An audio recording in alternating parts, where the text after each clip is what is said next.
Сәлем қыздар, сіздермен бірге Төребек Алия. Бүгін сіздерге осындай бауырдан жасалатын пирогтың рецебімен бөлісемін. Қыздар, мен каналыма тіркеліп, видеоны соңына дейін аяқтап көріңіздер. Бізге алдымен керек заттар: мұнда бауыр, сүт, ұн, сұйық май, бір жұмыртқа, тұз және қара бұрыш керек болады. Алдымен осылай бауырымызды бөліп, бауырдың сыртында осындай өзінің пленкасы болады. Соны осылай қолымызбен алып тастаймыз. Қыздар, мұны видеода көрсетілгендей қылып, сыртындағы пленкасын барлығын толық тазалап аламыз. Қыздар, міне менде барлық пленкасын тазалап алдым. Енді осылай блендерден өткізу үшін арнайы төртбұрыштап ұсақтап кесіп турап алдым. Қыздар, егер сіздерде блендер болмаса, кәдімгі ет тартқыштан бауырды екі қайтара өткізсеңіздер болады. Міне блендерға осылайынан бауырымызды салып, оған сүтімізді құйып, үстіне ұнды салып, одан сұйық майымызды, бір жұмыртқаны, татымына қарай тұз және қара бұрышымызды салып, бетін жауып, осылайынан барлығын бірден араластырып аламын. Егер сіздерде блендер болатын болса, бұл өте ыңғайлы, осылайынан жасаған. Егер жоқ болса, ет тартқыштан өткізіп, соған барлығын қосып, миксермен араластырсаңыздар да болады. Қыздар, мұны видеода көріп тұрғандарыңыздай, бізде осындай сұйық теста шығады. Енді қыздар, қызып тұрған табамызды бірінші алдымен майлап алып, одан соң осылай бір ожау осылайынан құямыз, блинный сияқты. Қыздар, блинный пісіретін табаға пісірсеңіздер де болады. Менде өзіме ыңғайлы осы табам.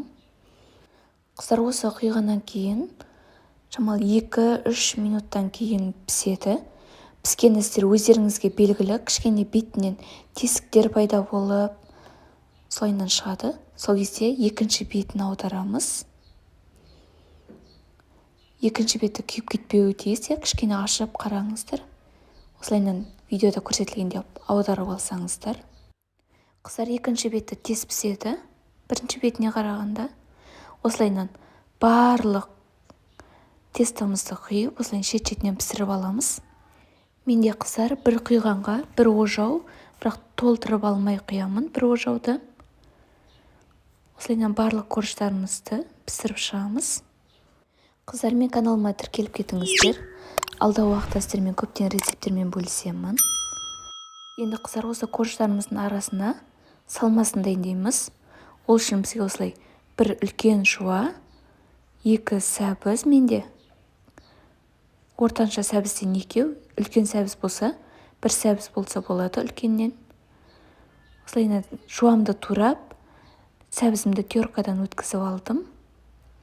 Енді тағы да табамызға шамал аздап май құйып, сол майымызға жуа мен сәбізімізді 10-15 минуттай қуырып аламыз. Қыздар, рецепт сіздерге ұнап жатса, комментарий жазып, лайк баса кетіңіздер. Міне қыздар, менде 10-15 минутта осылай сәбізбен жуам қуырылып шықты. Енді осылай бір кесе майонезіме бір сарымсақты осылай арнайы самсақ өткізетін өткізіп алып, оған қара бұрыш қосып, араластырып аламыз. Қыздар, міне менде 1, 2, 3, 4, 5, 6, 7 корж шықты. Барлығы 7 корж шықты. Енді осылайна біреулеп, осылай бір коржымызды қойып, оған бір қасық майонезімізді жағып, оған салмасын саламыз. Жаңағы сәбізбен жуамызды саламыз. Осылайнан жайып саламыз, қыздар. Енді тағы да үстіне екінші коржымызды қоямыз. Тағы да майонезімізді жағып, тағы да салмасын салып, одан соң үшінші коржды қойып, солайнан барлық корждарымызды жинап шығамыз, қыздар. Міне менде ең соңғы коржым қойып жатқан мұнда. Ең соңғы коржды қойған соң, тағы да аздап майонез, ондай көп емес, аздап кішкене жағып, ең үстіндегісіне. Мұнда асылған бір жұмыртқаның сары уызы мен ақ уызы осылай үккіштен өткізіп алып, бетіне сәндеу үшін мен осылайынан пайдаландым, қыздар. Сіздер өз қалауларыңыз бойынша қызанақпен, болмаса укроппен сәндесеңіздер болады. Маған осылай жұмыртқамен ұнайды. Міне қыздар, сіздерге кофтасын кесіп көрсетем. Қараңыздаршы, қалай күшті шығады холодныйға қойғанға. Қыздар, соңына дейін көргендеріңізге рахмет.